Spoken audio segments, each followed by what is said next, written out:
Hey. How you doing?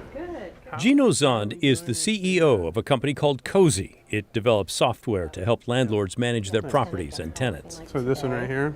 Yeah. Okay. But as he grew his Portland company, he knew he had a time bomb inside his body. I've known since 2010 that I have a rare genetic disorder called Fabry disease. It was destroying his kidneys, and in 2017 began to threaten his life. Devastating is an understatement, even though you know that is the eventuality. His doctors at OHSU told him he needed to get on a donors list and start looking for a new kidney. This is the point where I tear up. He shared the news with his executive assistant, Patricia Orge, because she ran his professional life and needed to know. When I told her that, and that I was going to have to get on a waiting list and that I was going to have to start the search for donors, the first thing out of her mouth was, "Where do I get tested?" It's the sort of thing that takes your breath away. Yeah. It's kind of overwhelming. Yeah.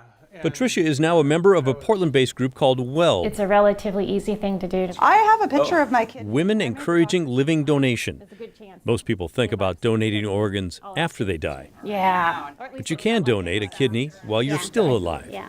In 2018, more than 21,000 kidney transplants were done nationwide. About a third of those involved living donors. I've told people that, oh, I donated a kidney. They're like, oh, These no, women it's think that number should be higher. 4 of them have donated a kidney.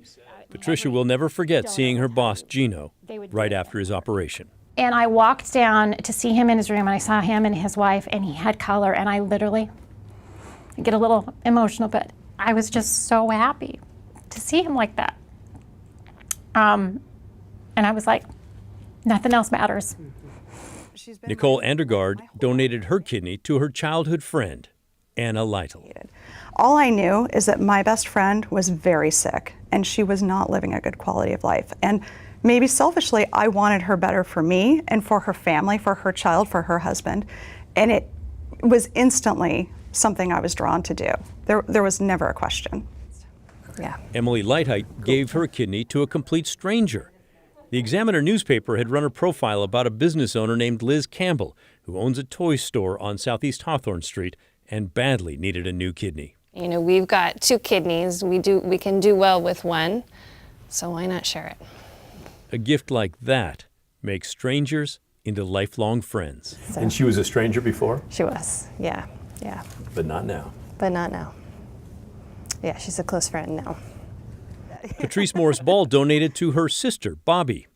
Bobby has diabetes, had already undergone 2 kidney transplants, which her body rejected, and dialysis brought many complications too. At that point, I had previously been on dialysis, so I knew that that's not a fun, dialysis keeps you alive, but it certainly isn't living, really. So that was, to hear of transplant instead is, a huge relief. That was 10 years ago. Bobby went on to get married. She's a stepmom now and living a normal life, although there is the issue of her changing tastes. I've always been a person who likes salty snacks, and it seemed like all of a sudden I wanted sweets. And I thought, gosh, I want sweet, and then I want salty, and then I want sweet, and then and I mentioned it to my sister, and she said, "Oh yeah, that's my kidney, it wants sugar." Gino regained his strength after his transplant 2 years ago. He's returned to full strength now, running his company and his life. But he'll never forget that gift. There is never a day that I don't think about it. I probably consciously think about it less than I did when I woke up from the surgery and thought, I have somebody else's kidney in me, and like, don't screw it up, right? Don't do anything to screw it up. But yeah, there's not a day that goes by that I don't in some way feel grateful. Pat Doris, KGW News. Wow, what incredible gestures of love by all of those people. Amazing. Thank you, Pat, for that. You can learn more about signing up to be a transplant donor by going to DonateLifeNorthwest.org.